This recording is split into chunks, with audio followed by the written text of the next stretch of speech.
Hi, my name is Christina and I'm your librarian here at Christina's Bookshelf, and today I'm going to talk to you about Jack of Thorns by Amelia Faulkner, recently released by Lovelight Press on May 3rd, 2016. So I'm a little late for getting this out to you. However, loved this, love this, love this. I am probably going to do a little bit of gushing all over the place here because one, I super love fantasy.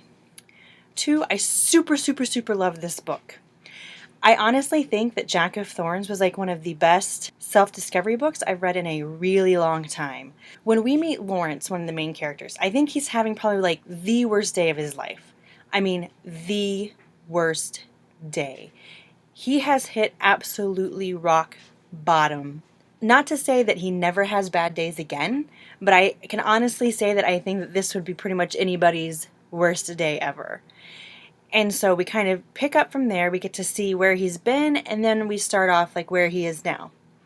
And where he is now is just a gentleman who is a drug addict. He is kind of in recovery again, and he lives in an apartment above his mom's flower shop, which is called the Jack in the Green. So out of everything where he could possibly be, this is where he is. And the kind of kicker with this is that he has psychic ability to see the future. And eventually learns that he can also look back into the past for kind of clues and relive some events. Lawrence also has special powers with his plants. He can help them grow, if he can help heal a break, kind of tend to their wounds.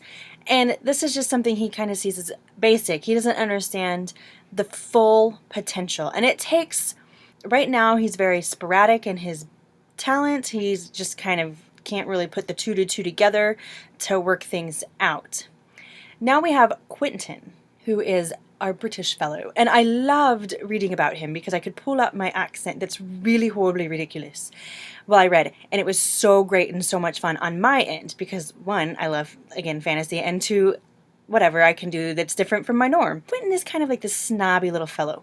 And honestly, I don't think it's his fault. He was kind of bred to be nobility, and he didn't get the basic things in life, like no TV for you, Mr. Quentin, and no cell phone. These are things that the commoners would enjoy. No, it's just kind of interesting to meet him and kind of get to understand him and know him.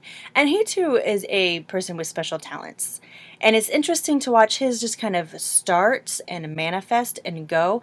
And as I said, this is like the best self-discovery book because they both know what they're kind of capable of what they can do, but they don't understand the full potential of what they have. And for Lawrence, it took him accidentally summoning a fertility god for him to kind of get the full picture of what he could do and kind of get the help that he needed. Not that it was good help, okay? Let's just kind of take a step back because not all gods are good. And frankly, as I have learned, to be arseholes. And that's kind of where Jack is.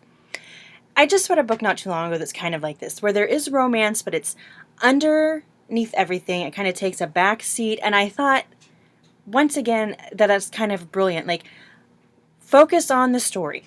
The story is Lawrence and Quentin kind of finding themselves and finding each other and building who they are. And I think the great thing about this, with it being a series, is that even though like Lawrence they both have like planted their seeds and they're starting to become these saplings of trees, they're still baby trees. They're still discovering themselves. They're still discovering their powers. I mean, the epilogue of this book is just beautiful, and it pumps you up and you're like, oh my gosh, have you written the second book, Amelia? Like, can I have it yesterday? Because that's kind of when I want it, and I want to have it read already. So in my mind, I'm just like, yes, excellent. So the beautiful part of the story, like I said, besides self-discovery, Lawrence has never really had a friend. He's been a loner his entire life, and that's how he got addicted to drugs.